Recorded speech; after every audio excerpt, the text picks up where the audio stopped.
You're now listening to the Something Good Podcast Network. Please press any key to continue.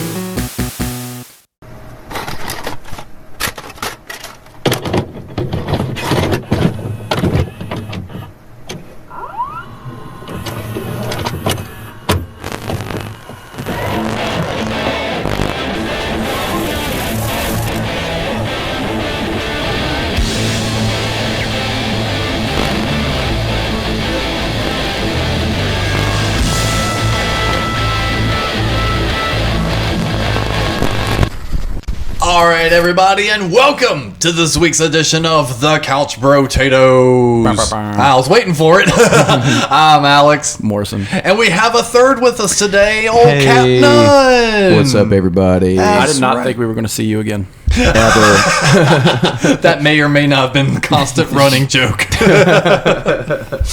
But no, figured this week, since it's Couch Potatoes, we always talk movies. We've kind of done this before, but I've got a new list here, and we're going to do the whole trendy thing of ranking it, S tier all the way down to F tier, but we've got our own Christmas movie ranking list here. Basically kind of went round table, asked everyone their favorite Christmas movies, and picked a few others that weren't listed. And as I was doing the research, though, I wanted to lead with this. As I was saying before we started, I was like, I didn't know this movie even existed. I don't know about Cap. He might have known, but I feel like Chris has seen it because he's seen every fucking movie known to man. But, Chris, where would you rank Santa with Muscles? Oh, I've I seen know the what this poster for is. this. Oh, is this a movie you've actually not caught? I don't think I have, but I have seen the poster for it many times. Okay, so for Is the it- folks can that I- are... Can I ask, is Santa Claus being played by Hank Goldberg? No, he is not. Because he plays the Santa in the movie. No, this Santa Claus is played by... Terry Bollea. No. What? I'm seeing a poster right here where he's being played by Hulk Hogan. So that was the joke, because Terry Bollea is Hulk Hogan's real name. Oh, see, I didn't know that. Okay, I was, thanks. You just out-nerded me, man. I was just seeing if Chris knew that. But yeah, I'm looking up the details. I'm adding that to the sports trivia now. Oh, God If damn it. you want to fuck with names, I'm going to add that to the trivia. Don't ask me, because I didn't do it. I didn't do this. What's Kareem's real name? Just playing Terry Bollea from Tampa, Florida, or wherever the fuck he's from. But no, holy shit, I did not know that Hulk Hogan made a Christmas movie. God, he made so many movies. This is in 1996. You know, this This is prime time for him to make movies. is NWO fucking Yeah. Hulk Hogan. Yeah, because remember he did all his movies back in the day where he's like a babysitter. Yeah. Christopher Lloyd was the dad, and Wasn't that like more of the 80s though? late 80s, yeah. Yeah. And you have one Mila Kunis in this as well. What? Yeah, she plays someone named Sarah. Shut up, Meg. And fucking Clint Howard, Ron Howard's brother's in it. Yep. Yeah, that is Mila Kunis. Holy shit. My Lagunas. Let me tell you something there, Jackie. I can't control the weather. Damn it, Jackie. But no, I was really hoping Chris had seen this one so we could get a little bit more info on it. I'm just like, I read the quick plot line and it seems absolutely insane. Like, here's just a random sentence. Ebener Frost tries to take over an orphanage in order to gain access to the magical crystals underneath it and dispatches his henchmen to destroy it. That sounds like a D&D plotline. Right? That's what I'm saying. This, what was his name? just lost. Ebener Frost? Yeah, Ebener Frost. Ebenezer Frost. Yeah, that's great. Right. That's great. That's two villains in Christmas history. See, that's something Vince McMahon would have written too. Yep. He's the heel. Yeah. All right. Bret the Hitman Hart's Let's see. Blake Thorne, a.k.a. Hulk Hogan, is a Blake Thorne. Brother. Hey, brother. That's a gay-ass name. He's a conceited, self-made millionaire who guess what he sells. Mustache. Muscle milk. Cap's closer. Workout equipment. Yes, bodybuilding supplement. Well, supplies and supplements. So it's like, damn, right on the fucking money. Supplements. Yeah, sells bodybuilding supplements and equipment that have his picture on them. One day he while does. recklessly playing paintball, he is targeted by the police. He is chased into a shopping mall where he then hides by putting on a Santa costume, slides down a garbage chute to escape the police, bangs his head, resulting in amnesia. Oh no. No. Right up until the point you said Santa Claus, it's the plot line of fucking Chucky. He runs into a toy store being ran after by cops. As soon as you said Santa Claus, all I'm thinking of is Charles Lee Ray, the child murderer, putting his soul into a doll. It's a Christmas movie. That's a Christmas movie. Chucky is a Christmas movie. Because it's a toy on Christmas. Oh my god! Sorry.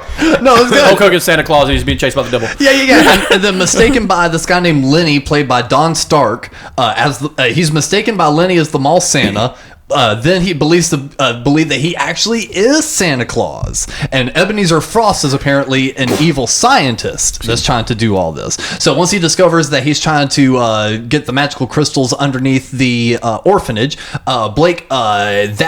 Blake, after discovering that he was Santa, made him a better person, and that Frost wanted to destroy the very orphanage he grew up in. He manages to rescue all the children, and Frost and his henchmen are arrested. But the orphanage is destroyed due to the overload on the crystals. Blake then volunteers the Ebenezer Frost's evil compound to be the new orphanage, and thanks to the new orphanage, and Blake, we see that there are more orphans than ever in this town. What as the the fuck? movie ends. Seriously, that's what it says. Did they kill all the parents? Yes, that's the last sentence. Thanks to the new orphanage and Blake, we see that there are more orphans than ever in this town as the movie ends. Okay, it just So turned. Hulk Hogan killed all those people. It went from just a Christmas Carol knockoff, to Chucky, to D&D campaign, to the fucking beginning of Children of the Corn. And that's why I got so tripped up on the last paragraph. Is like I'll kind of read ahead as I'm reading, and it's like as I was saying thanks to the new orphanage, as I was reading that, my eyes were already reading the more orphans than ever expected part, and I'm just like, hold on, and that's why I started the sentence again and started reading, because I'll paraphrase a sentence. This one, that's why I went back to the beginning, started reading every word. I'm like, okay, hold up. Hulk Hogan didn't do shit. So we can't throw that on a rank list, but holy shit. This week I want to see this Monday movie Night Raw. now. This week on Monday Night Raw. If anyone 20 orphans versus Hulk I Hogan. just want to see him as Santa Claus. Oh! Well, it's no different than Hank Goldberg playing that motherfucker in a movie. Where's my Christmas snow? Yeah. So anyone in the Discord, if y'all seen that, let us know what it's like, because I actually kind of want to seek it out now. I think it's free on Tubi. I was going to say Tubi is where all the other shit is. all the Santa Claus fucking sequels. I found a movie on there that was like a horror movie. Was like a rock, one of those '80s fucking rock horror movie shits that had like Carmine Appice, who's played with everybody in it. Like they got legit band guys to play this movie that looked like it was made for like $2,000. You remember the name? I don't. Who's in it? Carmine Appice. Anybody else? Back to Christmas movies. I think, this one kind of spearheaded the episode, so we might wind up taking up the bulk of it, because to me, absolute S tier, one of the best Christmas movies, Christmas Vacation. I rewatched that a couple of days ago. Yeah. It was at a Christmas party, and I've caught myself watching it every year as I've gotten older, and it only gets better. Feeling a little bit more like your Clark. Sometimes. I feel like we all do. Oh, yeah.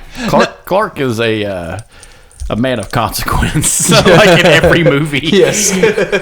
he can't catch a break. He's your everyman, and a lot of it's his fault. Yes. Oh, yeah. And I feel like it's one of those movies where it's like, when you watch it as a kid, it's like, ha ha ha, funny hijinks in a movie. And then like as you get older, it's more of just like, fuck. I would have killed my son. I would have killed that cat faster. See, when Tammy Wynette was singing about standing by your man, she was talking about this guy. She was talking about Beverly D'Angelo. No, there are just so many good subtle moments in this movie. And like all the vacation movies, well, we debated this before the episode went on, but it's like a good portion of the vacation movies are fucking solid. And it's always because of the subtle jokes. And one of the ones I even picked up recently, or like more or less remembered, was it's the scene where, you know, the cops are busting in, you know, freeze. And the fucking wife's got hands right on his junk. It's just like that really subtle hand movement where she's like, right here. Robot arm. Well, it's like she's still like grabbing his crotch and then like goes to shake the policeman's hand and then like right back on the crotch. I love the very beginning of it where it's just like Fast and the Furious. Yeah, well, they're just trying to get the Christmas tree. Yeah, and there's such a weird. All he had to do was just slow the fuck down and let him pass. Just let you fucking pass. Meanwhile, that's somebody legitimately driving underneath that fucking log truck, like that stunt driver. Yeah, is intense. Yeah, and it's, So, other fun fact about that scene: it was hot as fuck that day. Yeah, and they were having trouble keeping snow on the ground. Mm-hmm. Oh shit! And that's why a lot of those are like really tight shots and don't show a lot of the outside, because if you look closely, there is not a lot of snow in this Christmas. Yeah, it's a fucking spring day when they're filming this shit. But yeah, so it's like you can even see like the heat rising off of the pavement because the air is colder than what the temperature actually is, and that pavement is like creating like this fog, and they're like, fuck, we got to film now. Yeah. And another funny thing is, so the Griswold house. This is one where we only out of all the movies, this is the one where we fixate on the house. It's actually the neighbor house from Home Alone. It's the house next door from Home Alone. And I'm just like, wouldn't that be funny if that's like the consensual universe? Oh, God, yeah. I'm just like this piece of shit kid over here whose parents will leave him behind. So that was intentional or whatever? It's the or the same set? So yeah, same set. Okay, so gotcha. Fun fact, that the whole road that is Elm Street. The Elm Street. Oh, okay. So the McAllister house is there. The Griswold house is there. There's a handful of other ones we see. The Sopranos even actually make a visit to that area during one episode, I think, when they meet Old Boy in the Wheelchair. But I didn't know this was a thing. Yeah, so it's a whole fucking road of these studio houses. And Uncle Buck is actually in the same house. No shit. Uncle Buck is the same house as the Griswold house. Because you could see the neighbor house and it's the McAllister house, and a lot of people point that out. I'm sure somebody on YouTube put all those together. Yeah, but like all it is like one Google thing. It's like set for Home Alone. Yeah. Well, another great Christmas movie. Yeah. But there's so much parody from that movie and other movies. Yeah. That it's just so fantastic to read about. But my favorite gripe about it is they always change the sons. The son is always different. It's never the same guy. Well, in this one, you've got the kid from Big Bang Theory and Roseanne. Yeah, Galecki. Yeah. And this is where they have to retcon the whole thing, because by the time Vacation came out, they had to make Russ older. Yeah. Russ had to be the older son instead of being the younger son. And it's so fucking funny when you're just trying to retcon this poor bastard's life.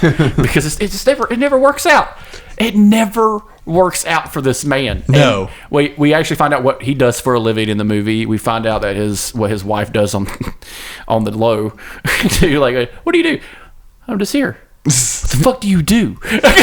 just smoke cigarettes all fucking day. Yeah, what was he? He was a cereal brand expert or something. And he was working on a new varnish for cereal so the milk doesn't make it soggy or some shit. He works for Dow Chemical. He works for DuPont. He works for whatever company's polluting the river that day. Yeah. Honestly, though, I think probably the best back-to-back sequence is one when he's trapped in the attic. Yes. And he winds up falling through the roof and like literally just lands on the fucking bed, looks down, and just like uses it to warm up. That and all the Christmas lights. Yes. Fighting with those Christmas lights and the deer and everything else. That is peak just... Have you... Okay. Him and his son putting Christmas lights together is the same thing as me trying to put together a fucking gingerbread house. We didn't talk about this on the Christmas episode. Spoiler alert, Christmas episode dropping this Friday where I can't keep these motherfuckers on track to save my goddamn life. It's a Star Trek episode. This is more of a Christmas episode, y'all. But no, I didn't even bring it up then because I completely forgot about it. Gingerbread houses are the biggest waste of fucking money you will ever spend in your life. I have not gotten a gingerbread house in years. I put my fist through the fucking thing by the time I was done with it, even back then. I was like, I'm never getting one of these things again. You'll always get the base set up just right. You'll get the walls up. You'll get the little front up. It's like, oh, wow, it's actually turned out pretty fucking good. Then it comes to the roof. And the roof is when everything always goes to shit because you're trying to hold that together, and then the other parts start moving some. I don't care if you let that bitch rest for a fucking hour. As soon as you try putting on another piece, it's gonna fucking move. Oh my god, I was so ready to just be done with this thing. I am not doing gingerbread houses ever again. They are the biggest waste of time, money. You turn into a sticky mess. Everything on the fucking counter is just sugar icing fucking everywhere. And by the time you're done with it, you spent $20 for a thing that you're looking at going like, that wasn't that fun, was it? That kind of sucked. I remember him telling me this story the other day, and the first thing that came to my mind is that little comic strip of the gingerbread. The gingerbread sits in the gingerbread house. Is he made of house, or is the house made of flesh? For he screams. He does not know. But like when he told me that, it reminded me of foods class in high school of just me just going like... Well, I thought you said it was like a workshop class, and y'all were doing... So my buddy I was in shop with, who built fantastical things in wood shop. Mm-hmm. Beautiful, like gun racks. This is the South, so it's right. It's gun racks, birdhouses, beautiful cabinets. So we made all these great things. He's such a good craftsman. He couldn't build a gingerbread house for shit. And like he's losing his goddamn mind. And I'm just like, do you just want to make the people? Do you just want to make the little gingerbread house people? Like the gingerbread men? He's like, yeah, because he been doing that thing because... Working with wood and gingerbread are two different things. So he doesn't have the subtlety to do it. It's a different craft. I will say this. This is where I had the communication breakdown, and I was complaining to my girl. I was like, if we're ever doing this again, I'm buying goddamn super glue. Because the communication breakdown is trying to use sugar as glue. That's the fucking problem. It's not the gingerbread. It's not the setting up the house. That part's totally fine. I could put together a fucking 4D puzzle. Fuck you. It's like, I can put this together. It's using icing as a binding agent, or the icing that they specifically give you. It's bullshit. Oh yeah, that's not, never use that. Make your own. It's bullshit. It's absolute bullshit, and that's why I'm saying it's the biggest waste of fucking money. So that was my Clark Griswold moment this year. I had a conniption fit over this fucking thing. Plus, you don't eat the gingerbread house. No, they're nasty. It's waste. Ugh. It's a waste. Yeah, fuck that. I tagged you in the Discord about a gingerbread house earlier today. Mm-hmm. But yeah, the Clark Griswold just working with someone else, like joke is 10 out of 10 in this movie. Yeah. Because him trying to work with anybody else in the other movie, it kind of works, kind of doesn't. But the whole thing is, it's like he's being bombarded on all sides. He's trying to set up Christmas in time. He took too long because he's been at work too long because he wants that big Christmas bonus. Oh, yeah, that bonus. Because he's a corporate man. You know, he's got a family to feed, blah, blah, blah. He's got his shitty family coming into town. But he wants to just outdo everybody. He wants to do it big. The one-upper. Fuck you, Elaine. At his house, yes. Yeah, he's the one-upper. I don't know, Margot. But like, it's funny now because like when we see Christmas decorations now, the real funny ones are making fun of Christmas Vacation. It's always the mannequin hanging off the garage, and it's just like shaking like a motherfucker. And there's like 40 Christmas lights, a whole string just bam on the ground.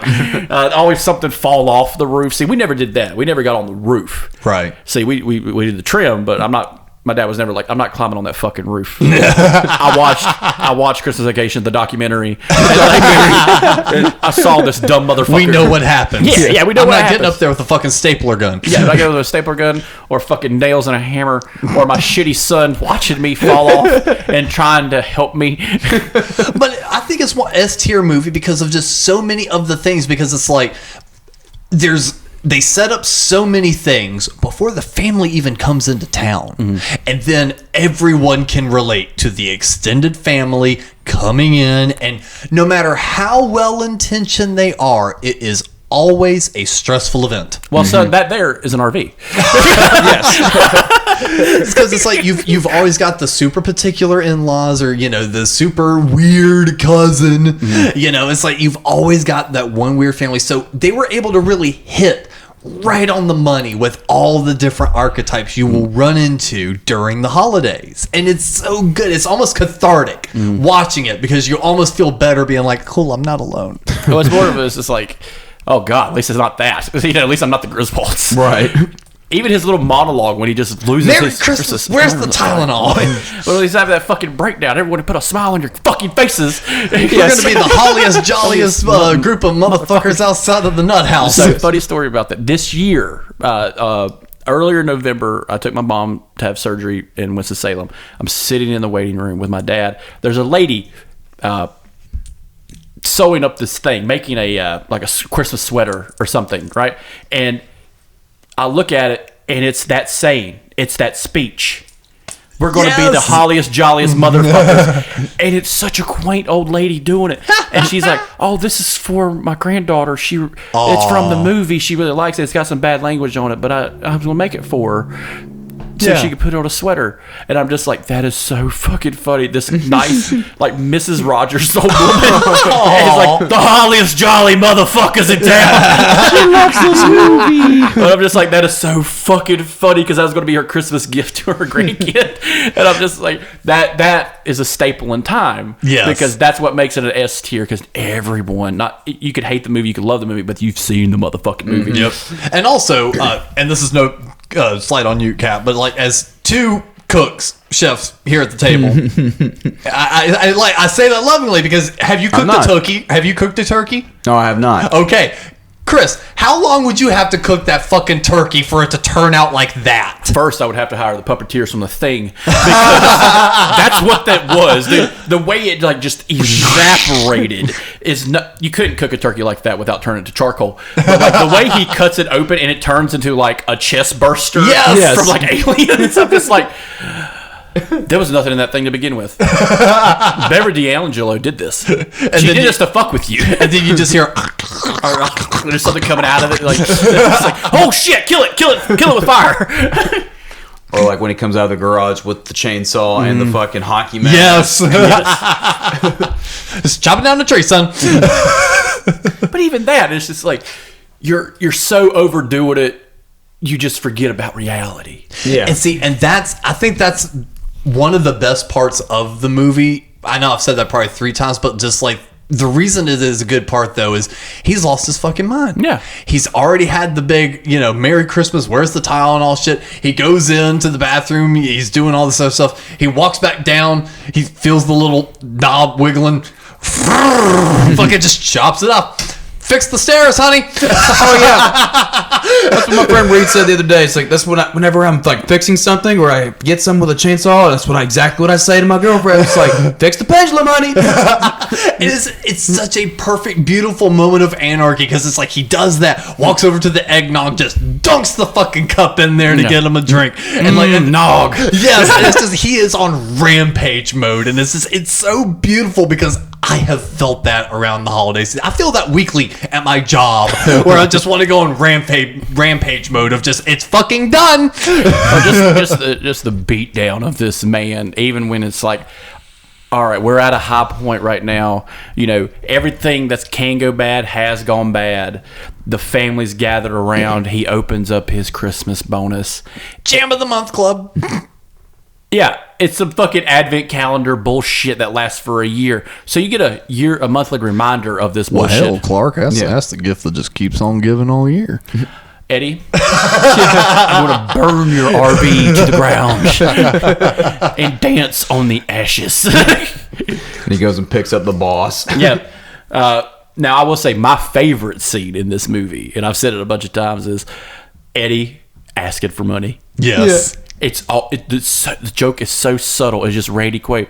Hey, Clark, I don't want me to ask because it's his brother-in-law. Mm-hmm. Can I borrow some money? Well, yes, of course. It's the season of giving. So Clark is at his most clear-minded. He's had some problems up to there, but this is something he can do. He wants to give the kids a good Christmas. Yeah. So he opens his wallet. Well, yeah, Eddie, how much do you need? And it was, I believe, $2,000. Something like that. Yeah, it was something absurd. It's like me asking you for $10,000 right now. Yeah. And I'm just like, and he just does the slowly shuts it and puts it in his back pocket. And there's no bigger finger to the face than just being like, no, Eddie, you fucking psychopath, which pays off in Vegas Vacation. Yes. And also pays off in real life. Yeah. He's a fucking psychopath. Yeah. But Eddie hides his money in the yard.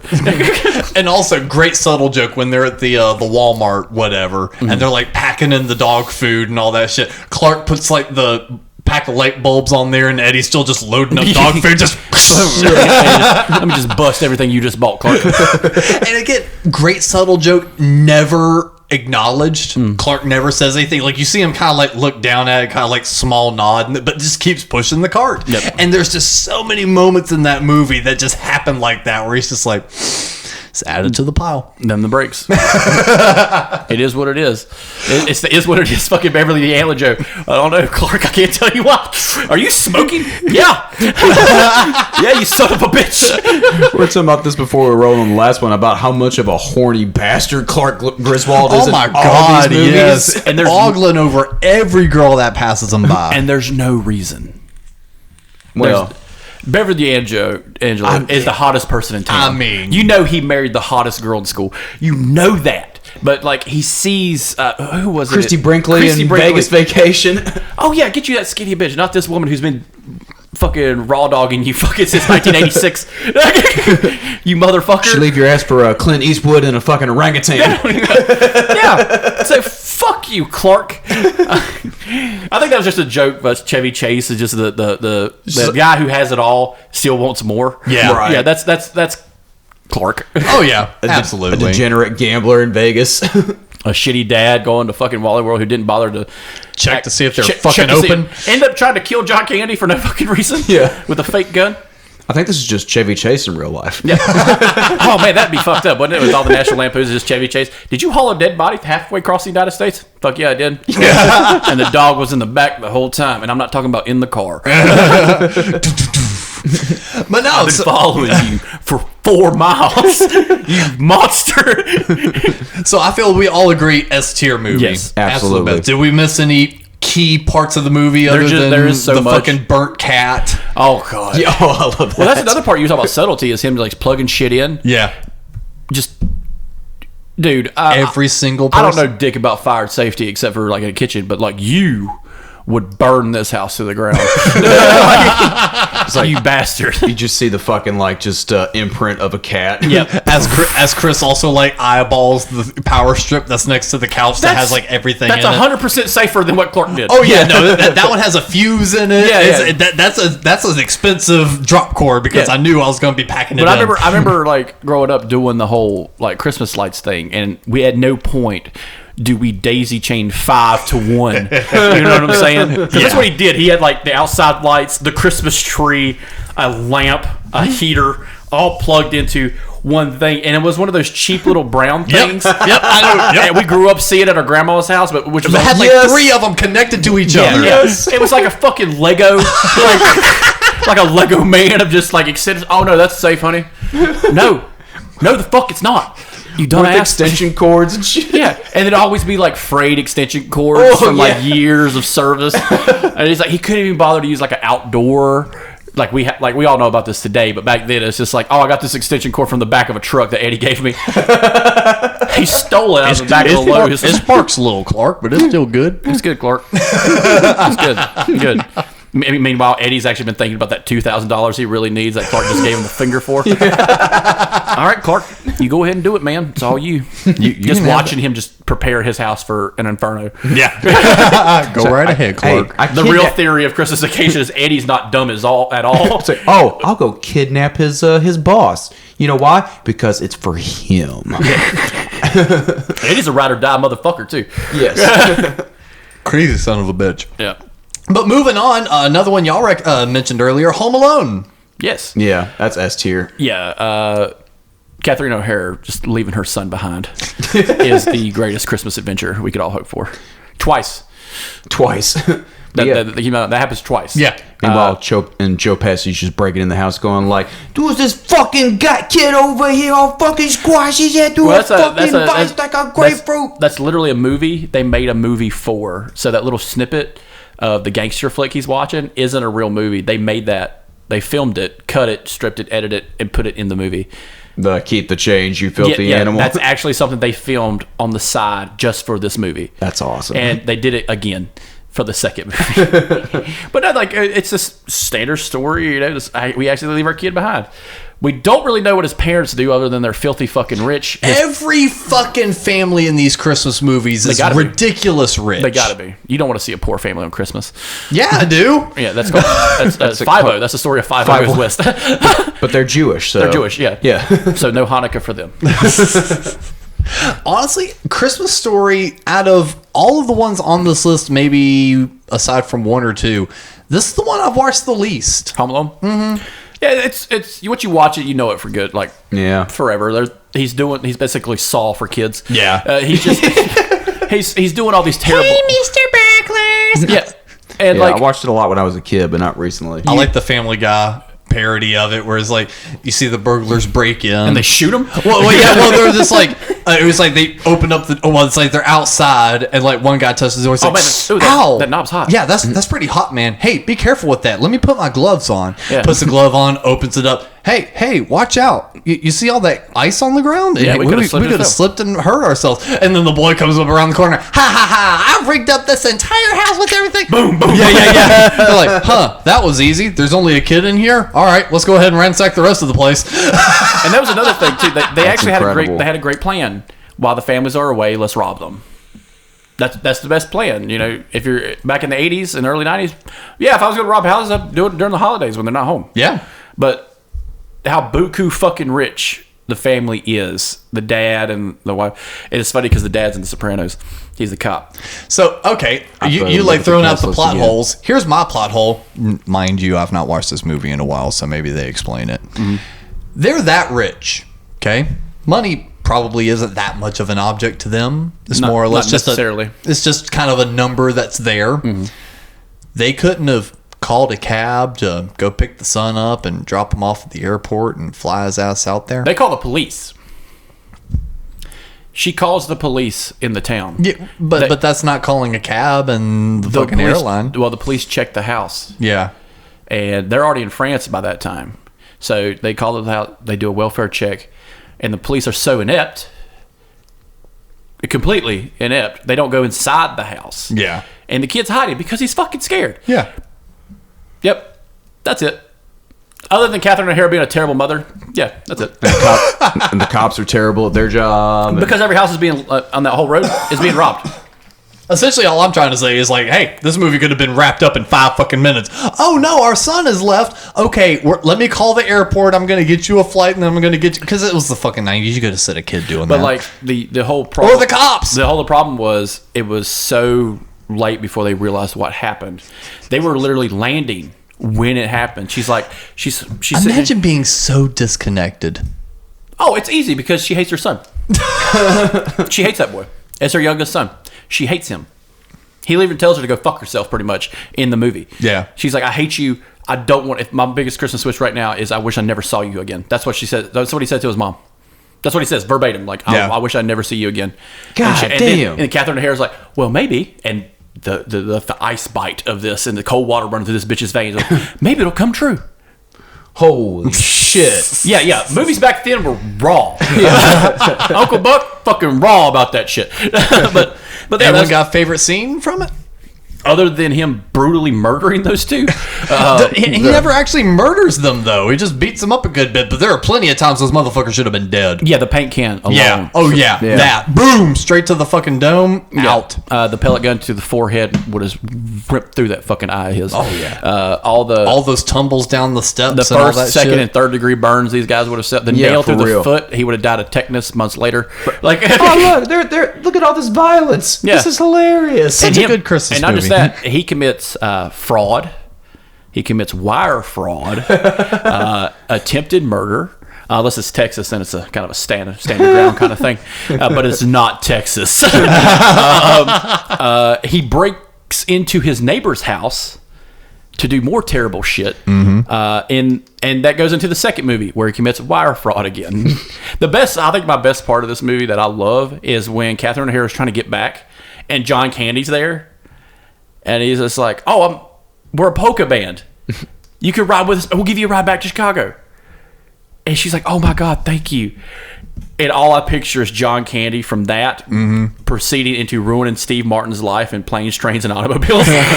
Because him just eating a hot dog and smoking a cigarette in front of Steve Martin. And Steve Martin By the way, we haven't done Thanksgiving, but that's my favorite Thanksgiving movie. Yes. That is a perfect movie. They released 7 hours of deleted scenes. Did you know that? 7 hours? There were 7 hours of deleted scenes from that movie.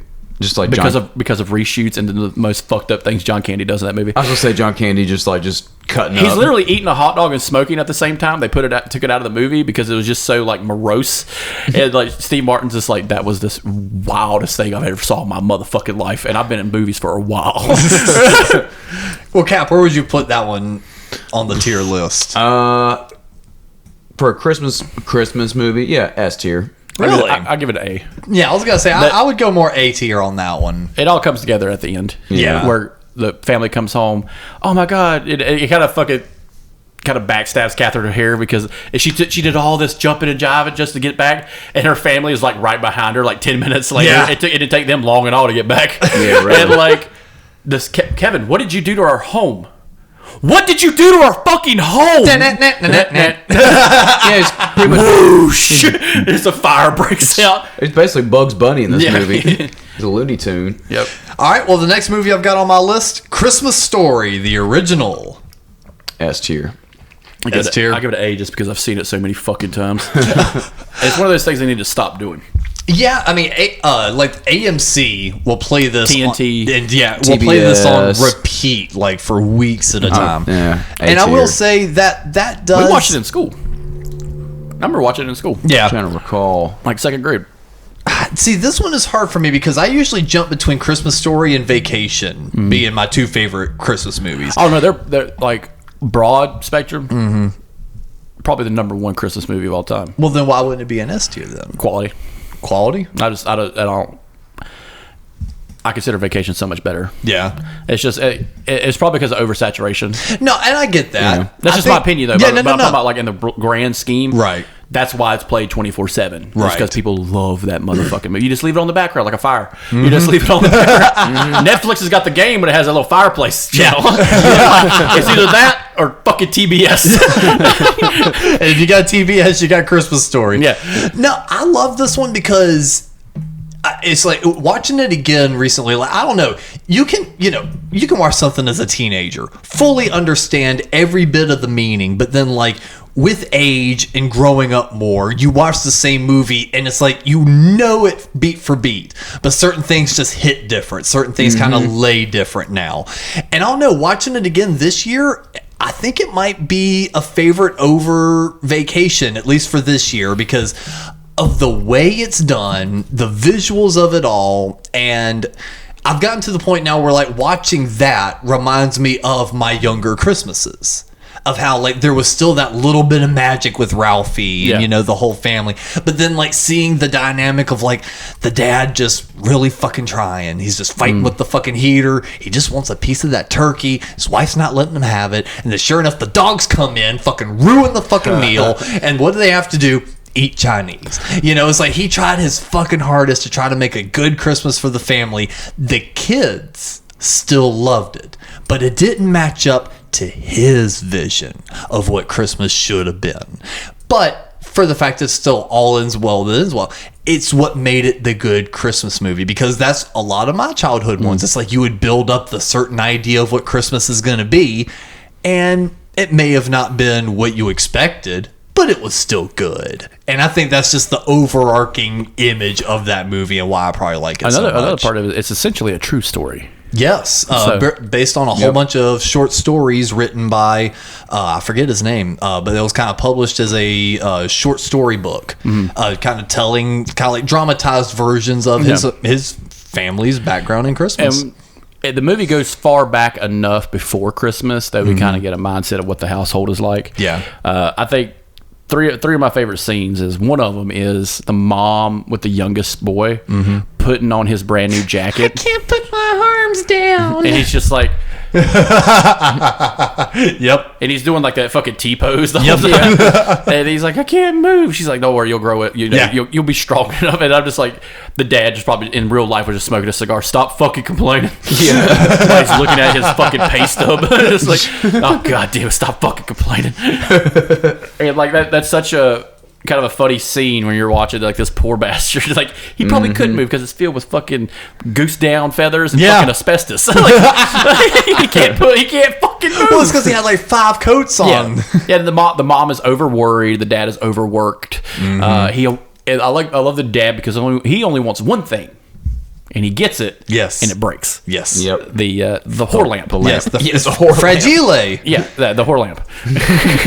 That's exactly how his statue. wife. And then the wife, I just like the look of disgust on her. That's so fucking tame. Yeah. To us now. Oh, yeah. But like the disgust of just like that. Yeah. And I'm just like, bitch, you didn't get a Nicki Minaj album. Like, shut the fuck up. Like, And what's third favorite scene? the fight. Oh, yeah. Fight is so good when Ralphie just fucking lets loose on this little poor ass piece of shit kid. It just starts pounding him. He's cussing. Yeah. We don't hear it. We have mother fracking, blah, blah. That's all we hear. Mother fracking, blah, blah, blah. And just start pounding this fucking kid's head in. And I'm just thinking, I've done that. I've cussed a motherfucker while hitting him in the head. Like, it feels good. Good for Ralphie. And I love the mom's version. She's more upset that he cussed than anything. Yeah. She'd give a fuck about him beating that kid's ass.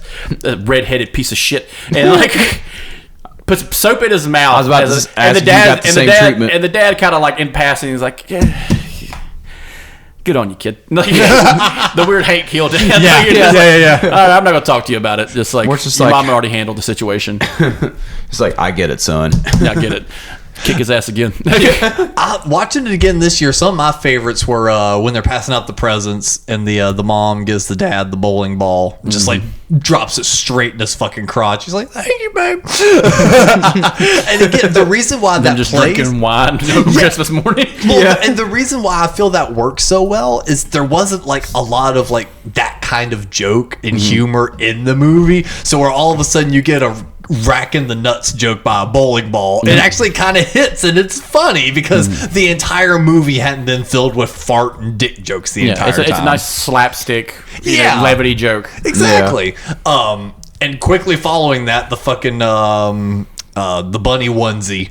Yes. Yeah, some friends that would do that for Christmas. That would be their Buddy Christmas onesie. costume. Nice. Be their buddy onesie. And like the look of disgust in Ralphie's face is just like. And the dad's one of my like, favorites. "You look like like he wouldn't say fruitcake, but he said, you look like You look ridiculous. Or yeah, he something said like that. he compared him to something. He's like, "No, honey, he looks like a yada yada and a blah blah blah." He's like, "Go take that off." No, he looks adorable. No, you want to take that off, Ralph? And Go take it off. That was the whole thing where the dad's like, he's going to get his fucking ass kicked. Yeah. He's going to have to fight his way through fucking school. And then he does. And it's like, good on you, kid. And honestly, I look forward to the scene every time I watch the movie. It's the last scene. Oh, when he shoots his eye out? No, that's midway Oh, through. Last scene. After the dogs rip up the turkey, all that bullshit, they got to Chinese go to the restaurant. Chinese restaurant. With the duck. And the back-to-back of the guys trying to sing the carols. Jingle bell, jingle bell.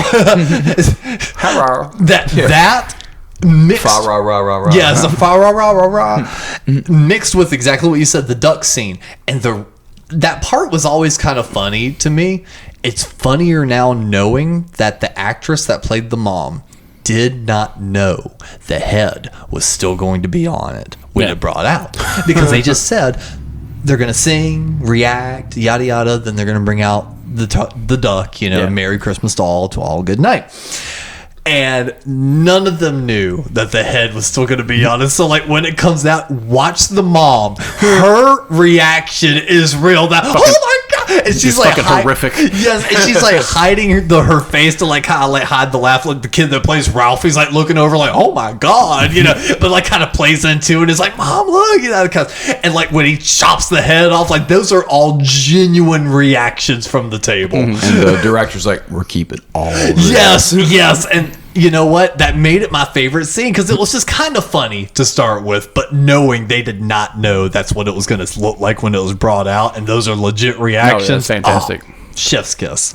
I'm sure I'll watch it on Saturday when it comes out. So I'll go along with the A tier for overall, but it's a personal S for me because just the way it was shot, the way it was done, and the new sequel really fucking good. And they set it up kind of like they did Futurama, because the way the first movie kicks off is Ralphie narrating, about Christmas.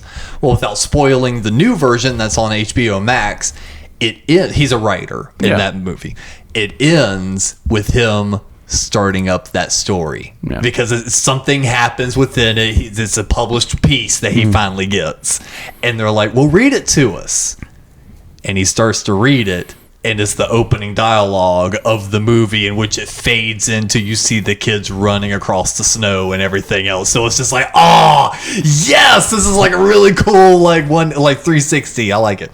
I always did like the scene where, like, after you've watched it like 40 fucking times in a day, where they come back to the scene where the kid gets his tongue stuck to a flagpole. Yes. Yeah.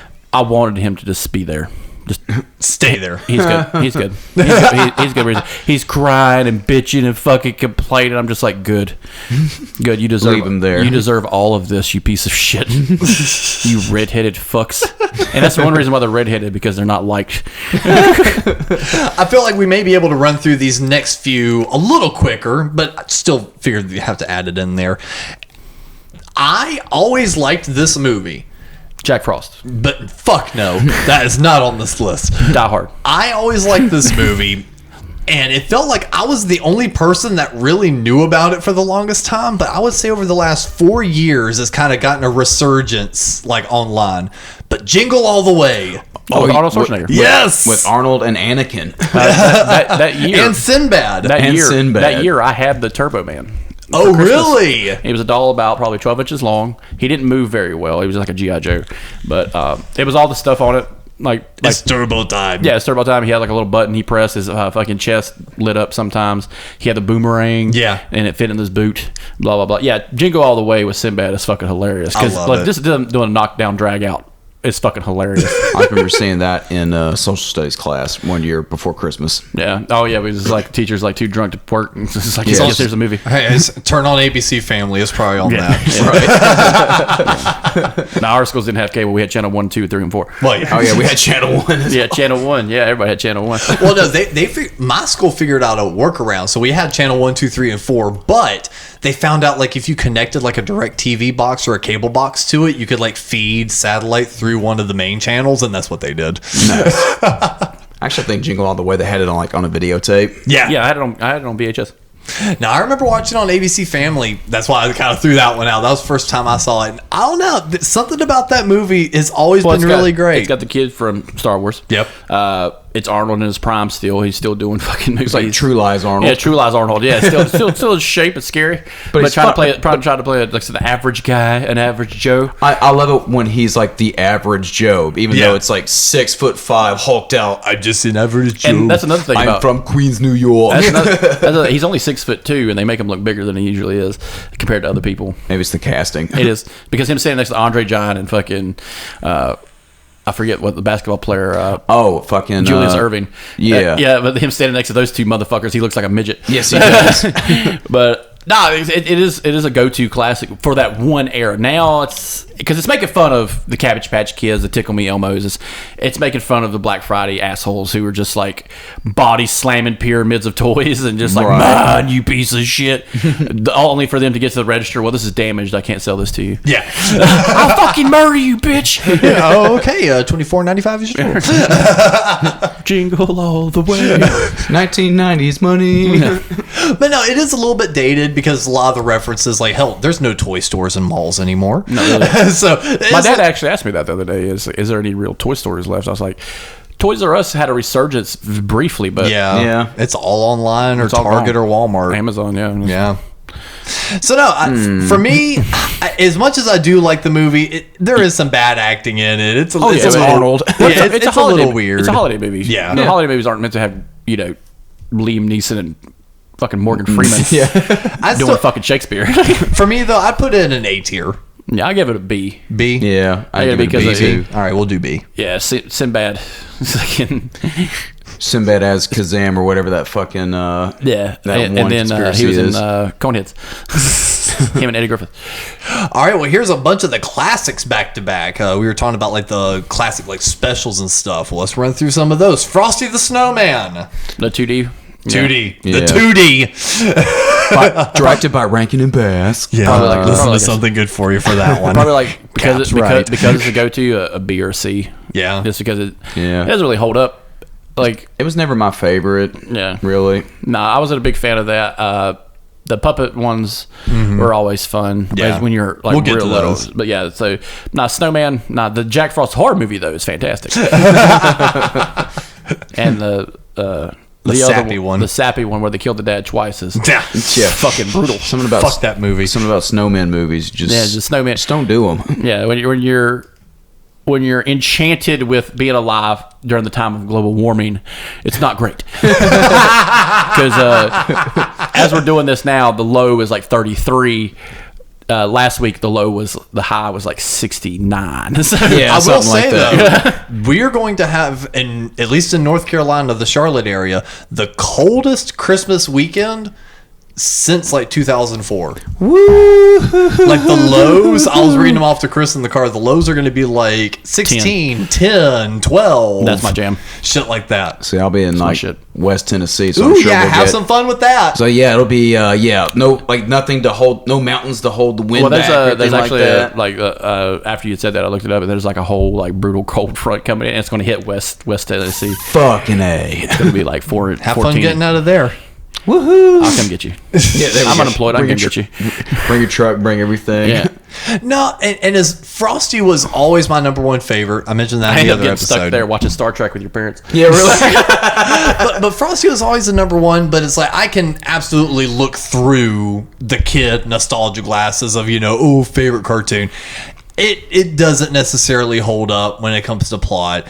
It drags. It's odd for a cartoon like that to drag, but there are a lot of slow moments in that cartoon special, like when they're hopping on the train and heading off into the distance.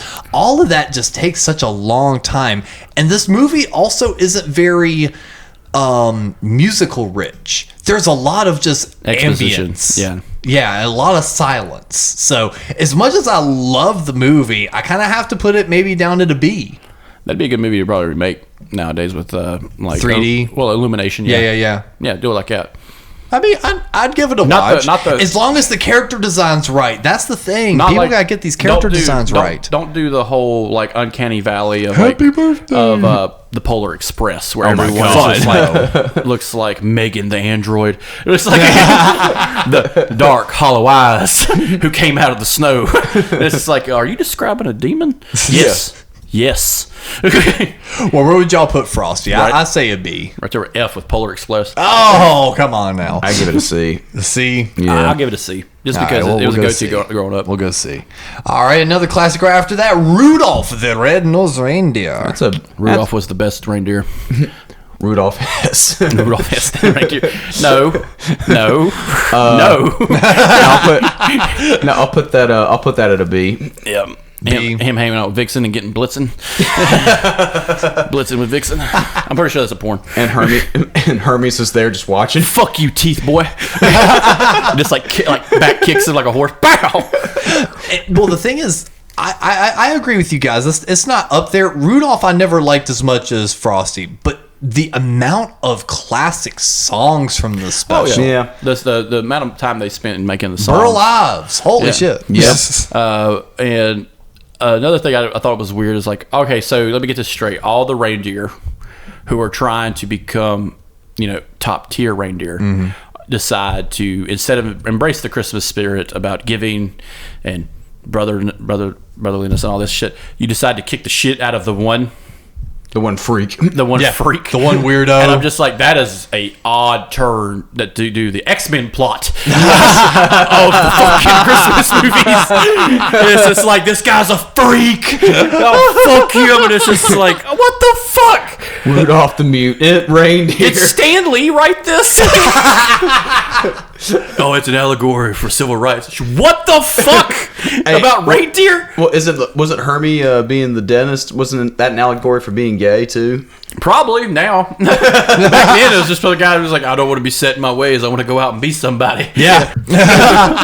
He never became a dentist, I don't think, did he? Nope. Never followed his dreams. He sold out. He sold out. Yeah. So, and that's what he says there. Oh, you sold out, Hermes. Got a whip in his hand. I sell out every night. Oh, damn! Build that train, little boy. Rudolph the Red-Nosed Reindeer.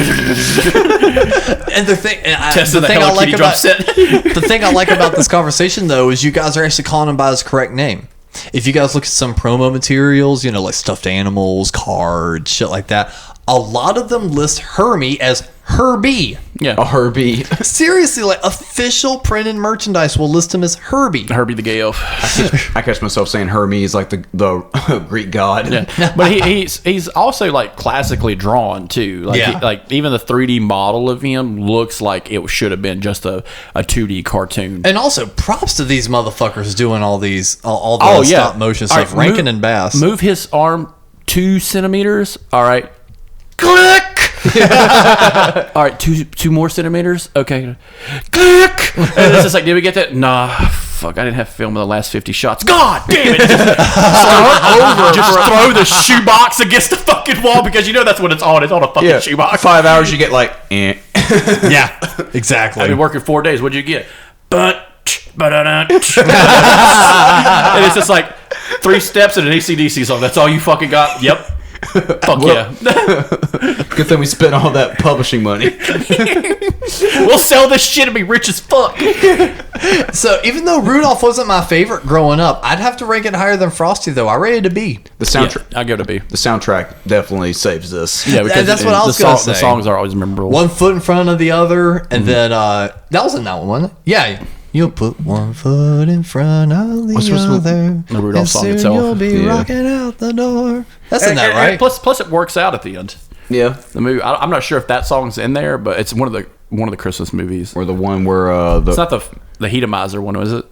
I think it was Rudolph. Yeah. I think it was like when he was young and trying to walk. That's what it was. Yeah. So like, yeah, it works out at the end though. Like he becomes the leader of the fucking reindeer, and they get only for that one night though. Every time else, it's just fucking clear skies. So you can kiss my ass the rest of the year, Rudolph.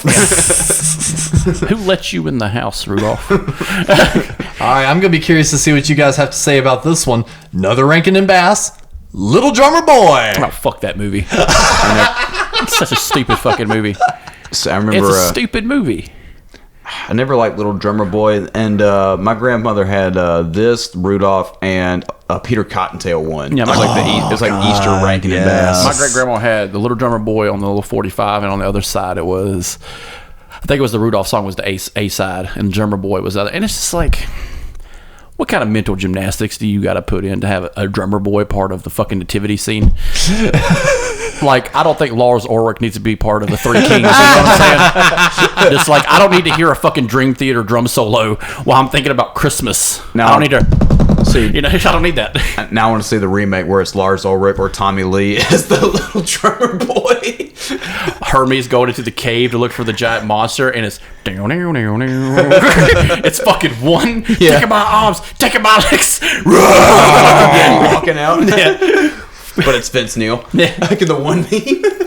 Now, Seek and destroy while Rudolph is going over houses and shit. I remember this movie feeling like homework because Yeah. Mom made me watch it a Yeah. few times, and it felt like homework. It That's felt like I had to watch exactly- something. I was don't just remember. like, I don't remember ugh. the plot of that movie other than the fact that he plays The a boy fucking shows up. That's That's it. the plot. The boy shows up. Yo, man, give me a tight set real quick. All right. It's a drum line, the movie. And the thing is, it's like talking about how like Rudolph kind of saved its rating because of how many classic songs are in that. Holly Jolly Christmas, the original song, all the others. This song, come they told me. Is that like played like the whole fucking movie too? It's If they had remade this movie with Phil Collins in the late 90s instead of Tarzan, that movie would be the shit. Because he would have gone all out. Yes, he would. On that fucking soundtrack for us. Just a Genesis, he brings back fucking Peter Gabriel and everybody. We totally. Oh God! Fuck, it's a full Genesis lineup. Playing Little Drummer Boy. With the movie Little Drummer Boy, it's just like his story rising up to getting drumsticks. Rising up. Yeah. Get a montage song. Rising up. And Kiss steals it later. honestly, It's a D. Fucking D. I say F. Yeah, okay, F, yeah. I say F tier on that one. That's utterly forgettable. Because this one and Nestor the Easter donkey or whatever the fuck. Oh yeah. There's the y'all Peter remember that Cottontail. one? Nestor Once. or Christmas donkey or something. It's, I remember it. He was like being a there for, he thing. was like there the birth of Christ or yeah, something. yeah. And it's like, he's just an ass. Moving on. Oh, you like puns, you sons of bitches?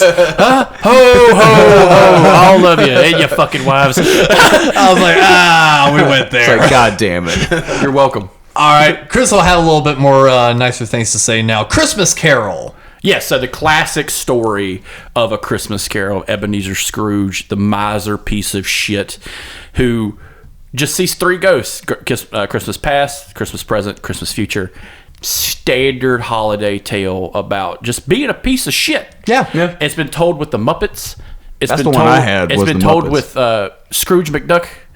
It's been told 14 different times as live action, one with animated. Bill Murray. Scrooged. Yep. A modern version of it where he meets just three assholes who fucking hate him. Another version of this is a movie called The Game.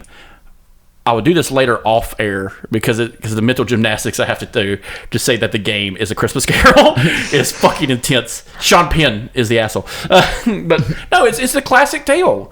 You know, a miser of money. Yeah. Basically, who needs his mind changed. Yeah. And if that could happen to Elon Musk, that'd be fantastic.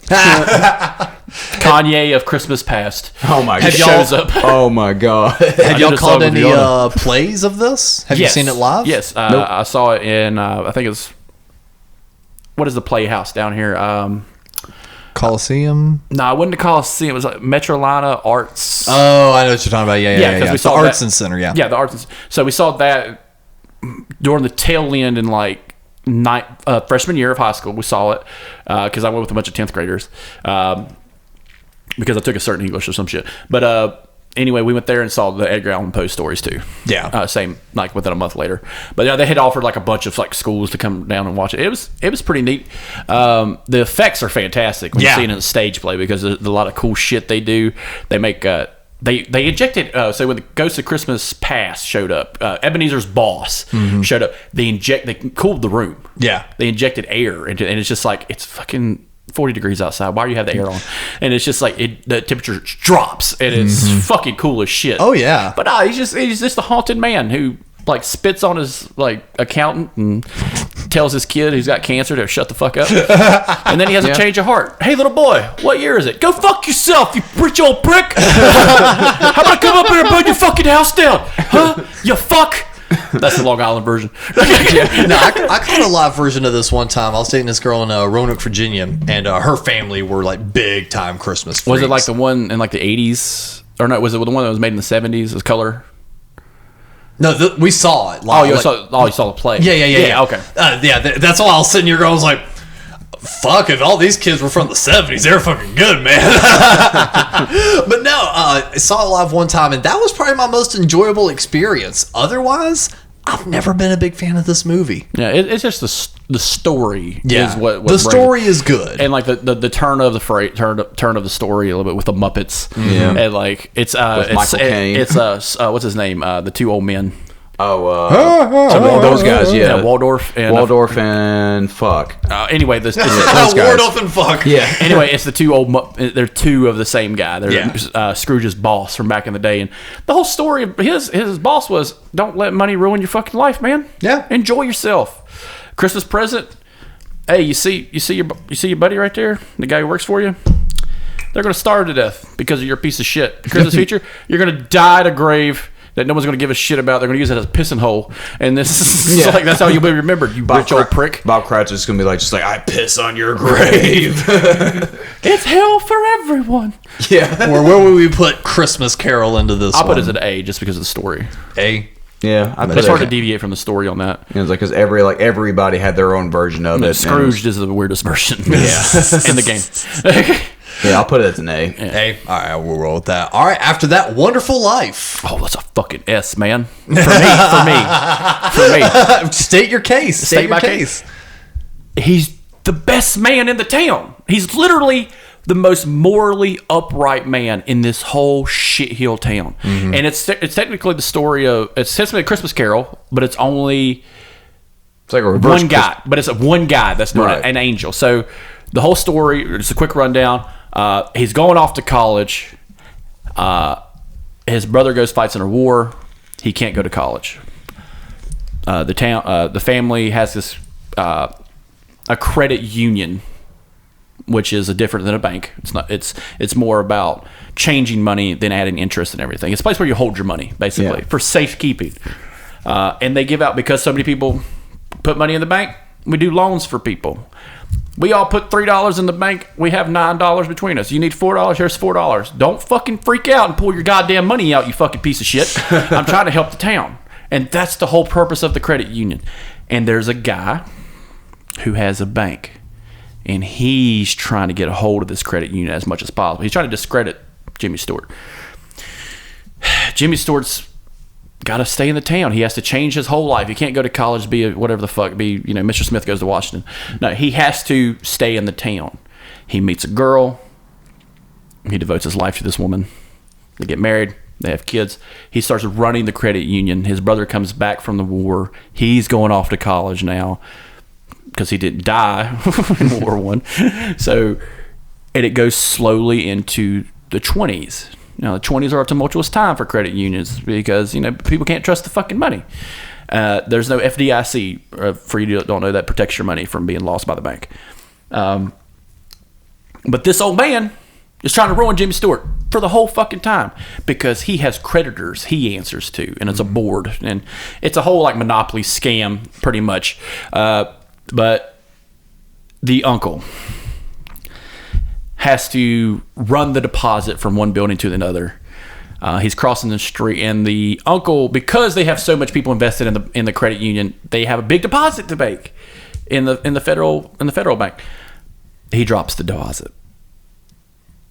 It's fucking terrible. It's technically, now that you can blame Jimmy Stewart for mishandling the funds of all these people in this town that they depend on, and he needs a loan now to cover this loss. Well, what Jimmy Stewart doesn't know is one of Mr. Cratchit, whatever fucking banker, whatever you call him, this old man finds that envelope in the street. Doesn't tell Jimmy Stewart because he's a piece of shit, and says, I'll give you that loan if you give me control of your credit union. And then he puts him under. He puts Jimmy Stewart under. Yeah. Because he refuses to loan him the money, even though he found the money. Jimmy Stewart decides to kill himself. An angel pops up. Or he wishes he had never been born. He wishes he's never been born. An angel comes by, does the whole Christmas Carol thing. Let me show you what would have happened. And, like, the Christmas present version of this is it's all liquor store, porn house, fucking strip club, liquor store. It's New York in fucking 70s. It's fucking Wall Street and fucking, like, it's Times Square in the 70s. It's just whorehouses. Alphabet City. And fucking liquor stores as far as the eye can see. He's like, look, this is what this dude did to this town because you were never born. Because you were never born, your brother never went to World War I. Your brother stayed home and went broke. The girl you loved became a fucking spinster. Everything bad happens. Mm-hmm. And then they go back. He's like, I want to take it back. Let me take it back. He ends up in the river because he lives. Yeah. This guy helps him out. Hey, man, let me get you brushed up. And then there's the scene itself that makes the movie where there's a run on the bank. So that's another thing that people don't, like, our generation never knows about. It's called a run on a bank. So if me, you, all had the same bank and we fucking freaked out and said, we got to go close our accounts. We need all our money now. Yeah. Banks can't do that because banks don't keep that much money in the bank. Mm-hmm. I tried to cash a $16,000 check one time at a bank, and I looked the woman dead in the eye when she said she couldn't do it. And I'm like, you don't have that much money in the bank? And I saw the dread in her face. Because if I said that any fucking louder to the 8 motherfuckers behind me saying, hey guys, they don't have our motherfucking money. That's a goddamn problem. I don't care how many ATM machines you got to crack open. You would give me my motherfucking money. All right. And I was just doing it to cash it, to re-put it back in the bank. That's all I was going to do. Just so I could get through the ACH hold problem. So there's a run. Everyone wants to get all their money. And one guy's like, I want all my money. He's like, Jack, why? Like, this is a mob of people. He's like, Jack, please, why do you need all your money? He's asking him to give him a reason to give him all his money. Yeah. He's like, because I don't trust you, but please just trust me. Look, we're going to work this out. All right? Please understand that we're using your money, but it's still like here, like in a temporary form. Yeah. He talks him down from like I think a guy only wanted like $200, but back then that's like all the money. Right. And he's just like, what about $25? What about $5? What about this? What about that? And he is just borrowing, stealing this whole fucking moment. And it's a rush on a bank. And you're like, yeah, that happened for real. Where they killed people in banks. That happened. So... and everything works out at the end. Yeah. Everyone has confidence in him, and then the truth comes out that Mr. Cratchity over here fucking had the money the whole time.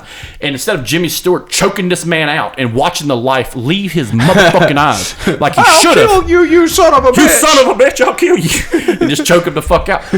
Nah. Christmas works out. Angel gets his fucking wings. Blah, blah, blah. One of the most, if Christmas Carol has been parodied, this has to be right up there with the most redone and parody. Yeah, because the Christmas Simpsons story. do it. Fucking Simpsons do everything.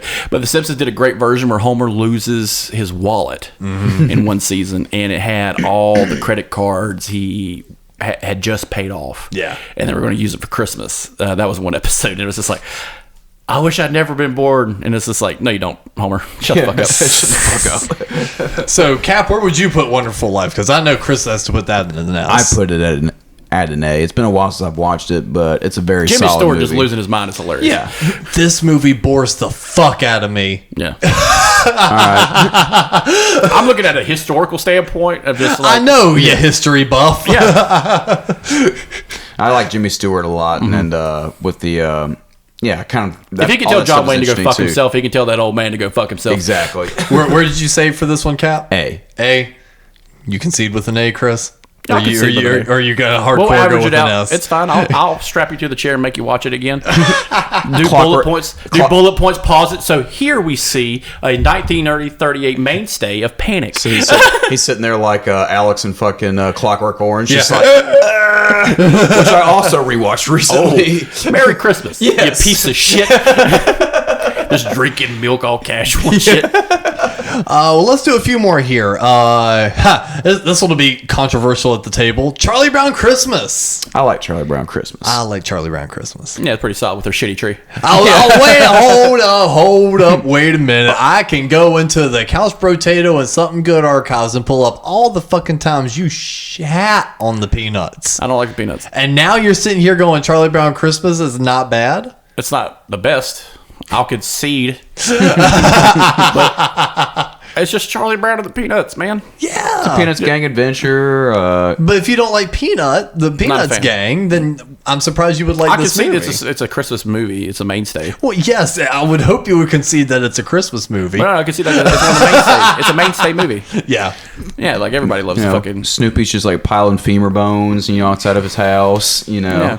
The parents are, just letting these latchkey kids do whatever the fuck they want. Yeah, pretty much. Motherfucking Peanuts are just basically just street kids. They are. They have one friend who's perpetually dirty. Yeah. Pigpen.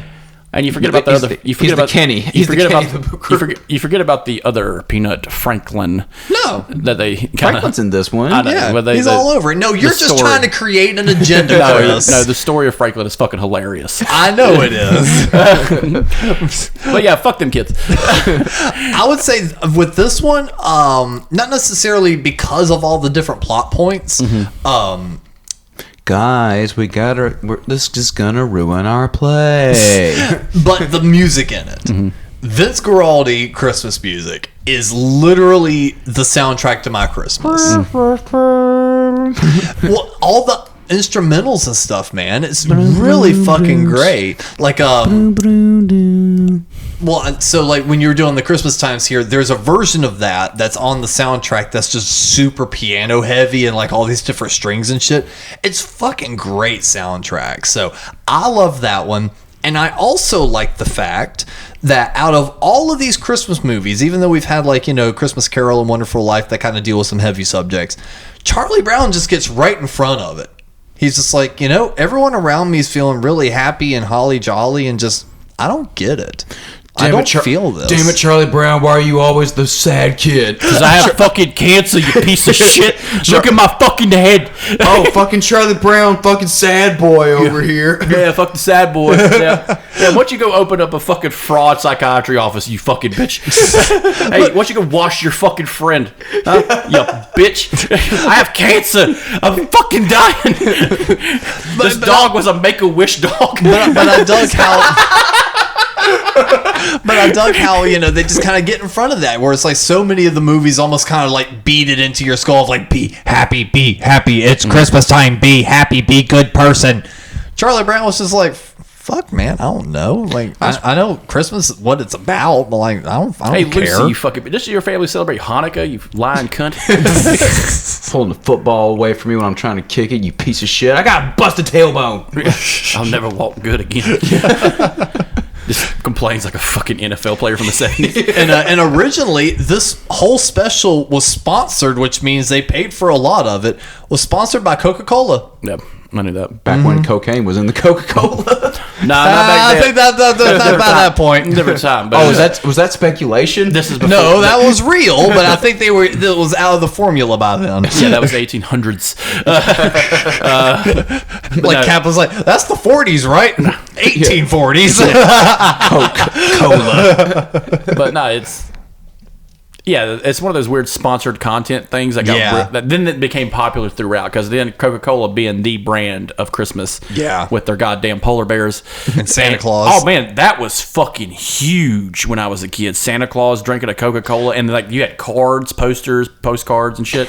I remember that Pizza Hut did a lot of that. Yeah, and then they came out with that weird like elf-looking thing he had like a Coke bottle cap on his fucking head. it's fucking weird. It's fucking scary. I don't remember that. I'll show you a picture of it. But no, Charlie Brown Christmas, where it seemed to be a little controversial, oddly enough, because Chris actually liked it. But where would we rank that one? Because it's like Frosty C, Rudolph's B, Little Drummer Boy's F. I give it a B. I'd give it a B too. B, yeah.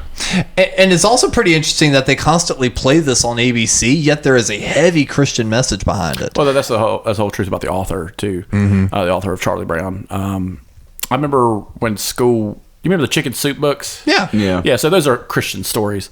There was a story of a guy who did this, and this, and ended up becoming famous. And it was the story of the author of Charlie Brown, who was like born again. Yeah. Whatever, and created the comic strip about his childhood. Yeah. That's what it was. But yeah, it's going to have heavy Christian overtones, except for the Halloween one where Satan. Right. The great pumpkin. Possesses a pumpkin, and it turns into Pumpkinhead. Yeah, I was gonna say, With Lance Hendrickson. Kill them all for me. Snoopy Demon. Yep, Snoopy Demon. With the soul of a red baron. Well, let's run off with two more. Let's do two more here. The original Grinch, not the fucking Jim Carrey bullshit. Oh man. The original cartoon. The porn parody's better. Oh my god. I don't. Now it's in my head. Now And now you're going to go home and look at it. And it's- say the morbid curiosity will I remember strike. watching this for the first time in third grade. Really? Yeah. Yeah, I remember they played it during Christmas time, and the songs are always memorable. And Boris Karloff. yeah, and just the people of Whoville being sacks of shit. Keeping them out of the town, making them feel like shit. Oh, he's the freak. It's again. Yeah, he's a freak. Look at this piece of shit. He can't do nothing right. He can rob all of you and burn your shit to the ground. That's what he can do. Yep. That's the new the Christmas X-Men. It's fucking love Rudolph the Grinch. I do like the Charlie Brown. I do like the Great Beast feast. It is just like, is that the dog? Yeah, really. I love that's a joke. But like, did they kill the fucking dog? Well, and I'm also sitting here going, I'm like, they didn't exile him. He willingly was up there. He did not like the Who's did not exile him. They always opened him with open arms. Yeah, it wasn't until they made that Jim Carrey movie that they retconned. But no, that's why I'm talking about the original cartoon. I'm just bringing it up for reference. But let's talk about that shitville. Overly happy. Overly fucking joyful. It's Dr. Seuss. Yeah, it is Dr. Seuss. It's for toddlers and stuff. Yeah, but no green eggs and ham. You know what I'm saying? No go dog go. No go dog go. I read good. No Lorax. You know what I'm saying? No real message other than this guy's like. You speak for nothing. Yeah, that's just about an introvert guy who lives in a cave. Yeah. We all know that guy. It's an introvert guy who doesn't really talk to anyone in the neighborhood. Kind of like Alex in this apartment complex. He don't talk to nobody. No, I don't fucking talk to anyone here. He's the Fuck Grinch no. of this apartment complex. Yes. Yeah. No one exiled me, but I don't talk to I try any to of these say hey to motherfuckers everybody. here. I try to say hey to everybody. No, because if you say hey, then you're going to be trapped in a conversation, which is also what I don't want. So I feel fine about trying on outfits and then going to sleep afterwards. Oh, this looks good. This looks fine. And like, It is. We never actually find out what the Grinch is. Yeah. Other than he just looks different from. It's like the Rudolph thing. It's just like he just looks different. It's not like a Grinch. He's the Grinch. Yeah, he's not a species of Grinchy. And I will say the animation on this, much like all the other Dr. Seuss stuff, but top notch. Like I really like the color palettes, the way they stylized it, the way the Who's would set up town for Christmas, like the interesting ways, like opening up the trees like their umbrellas and shit like that. Like the weird creativeness in the it's whole the whimsical movie. part of Dr. Seuss. And Whoville is a tight knit community. Very tight knit, and they got the giant tree in the center, just like a maypole almost. And then you got the asshole on top of the mountain. Yeah. You could argue that this is another version of Edward Scissorhands because it is a tight-knit community with a freak on the hill. And then like he comes down the mountain and everybody's like, oh, who the fuck is this? And then one girl's like really cool about him for no fucking reason. Yeah. Cindy Lou Who. Cindy Lou Who, which is a great punk rock band. Oh, yeah. See, now you're gonna. Tim Burton's gonna hear this, and he's gonna redo the Grinch, and Johnny Depp's gonna star as the Grinch. He ain't gonna do shit. And then fucking what's her name from? Helen Bonham Carter. No, That's what I was about to say. not her, but the one that was in Sleepy Hollow. Oh, Christina Ricci. Yeah, she'll be the Cindy Lou. Yeah. Yeah, fuck it. They're all old now. It's just like Yeah. she's been with the Grinch for a while now. She needs to dump his ass. Winona Ryder's in it for some fucking reason. Because why not? That nostalgia. freaking out. Well, they did Illumination, or was it Illumination that did the remake? Oh, yeah. Yeah, I heard that was really. A friend of mine, she's a big fan of the Grinch, the original, and I've heard actually a lot of good stuff about the Illumination version. And fun fact, the producer in that movie is one Scott Mosier, who was the producer of Clerks. Yeah. You know, dick jokes to Grinch jokes. What a glow up. It grow 3 sizes too small. It was cold! No, you have heart disease, Mr. Grinch. Shrinkage! You have a cardiovascular issue that will murder you in your sleep. You're eating garbage, and it's not. It wasn't doing until he met the Who's from Whoville that his heart grew big, and then he died. Where would we rank The Grinch? That's a B for me. Me too. Yeah. It was one of my favorites when I was a kid. Yeah. Yeah. The Jim Carrey one is batshit insane. I've only saw it once, and that was enough. Yeah. The baby Grinch they did, the puppet. Oh, God, that thing was terrifying. That was weird as fuck. I forgot about that. Do not forget. No, I'm reminded now. I can. But the see live it action clearly. Who people, the Whovillians or whatever. Yeah. They looked so weird. I'm just touching my nose because they're just like Yeah, they because all- all they did to him. They pitched their fucking noses and just like got rid of like cheekbones. Put marbles in their mouths. It looked very. Yeah, it was terrifying. And to round this episode off, Harry Potter. Yeah. No, I did not include that. There's no Die Hards or Harry Potters or any of that shit, but this is a little bit of a wild card, different from all the rest of them. Black Christmas. Black Christmas. Black Christmas. That's fun. The first slasher movie. Yeah, technically, other than Friday the 13th, but yeah. And now, I've not seen the original, but Chris and I, we saw the remake of Black Christmas in they theaters. take a turn in the remake version, but the original version, there's a man in the house, There's always Yeah. a man in the house. but they don't know who. Because in Whoville, you don't know who. The Grinch was in the fucking attic the whole time, murdering women. He ends up killing Margot Kidder, who actually stood a chance in that movie. But we don't know who it is because it could be multiple different people we meet throughout the movie. Now, the different version of this and the remake version that we saw, it's a cult of like incels. Yeah. Like it's a cult of like asshole the rapists Riddler. and dude. It's a group of rapists and frat bros. It's a group of guys that all got friend zoned. Yeah, and it's just like one guy is literally a rapist. Yeah. And she gets her payback in a weird fucking way because she couldn't prove it. Yeah. She calls him out, and then the murders start happening. Now, we see the murders start happening at another sorority house on the same campus, but it's like an all-out cult attack, and it's fucking stupid. Yeah. It was worth the money at the time. We had saw Star Wars that same weekend. So. Yeah. Was that one of those where it's just like, oh, that's It's on HBO. Yeah, but if that's the twist, where it's like, oh, okay, well. Now the actors in it are pretty good. Imogen Potts is in it from Vivarium and Fright Night. The guy from Saw, the guy in The Princess Bride. Oh, okay. Yeah, Cary Elwes. He's in it. He's one of the guys. Some of the other actresses and actors are pretty good. It does play a lot on the original plot line of just like these women not really understanding what steps they should take because they don't know if it's in the house, outside the house, or someone who's just...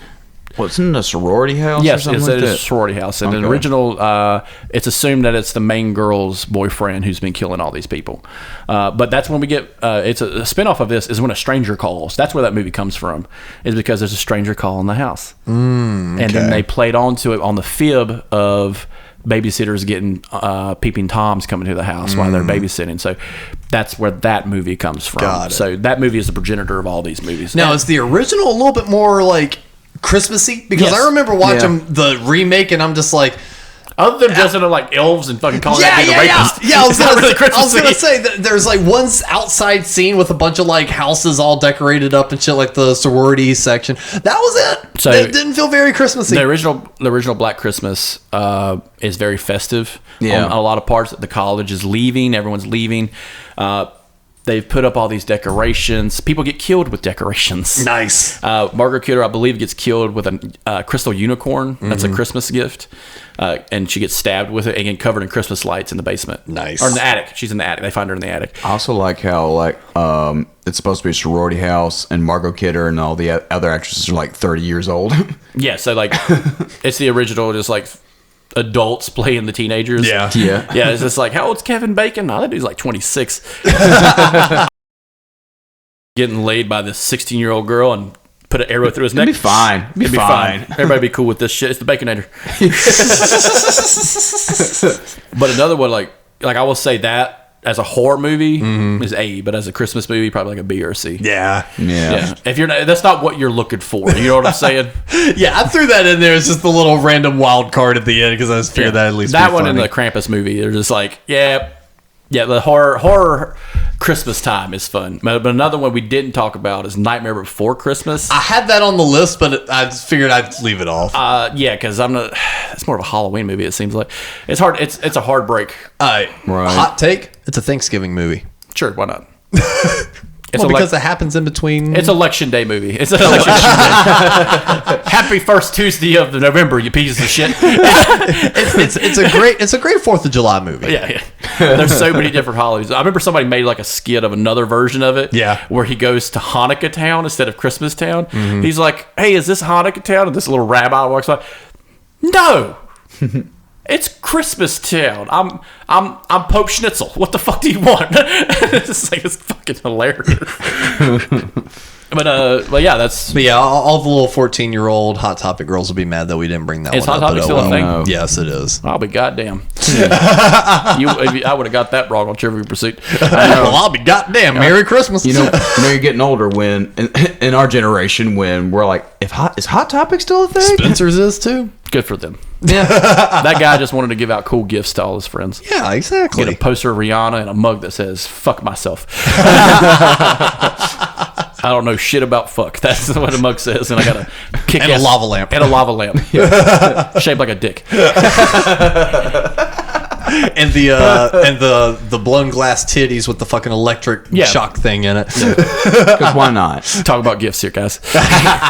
I would say another movie, I don't know if you guys ever saw it, was the Krampus movie, which actually has a really good holiday message throughout the movie. Be good. Well, not just be good, it's just, stick with the season of giving. Yeah. Always be festive, or Krampus will put you in a snow globe with your shitty family for eternity, or beat you with sticks. Hey! That's what he does. One or the other. And that's a good way to end this episode. Running down some of our favorite Christmas movies. We've kind of done an episode like this, but hey, it's a ranking system. Maybe it hits the algorithm because ranking things are really popular right now. Sure. Cap doesn't give a fuck. Merry Chrysler. Merry Chrysler, everybody. Happy Honda Days. Oh, God. The Lexus season of giving event. It's like, we can't afford this, you piece of shit. Happy Quiznos. With those. I love that. One more. I'll see you guys next year. Oh. That's more New Year's, though.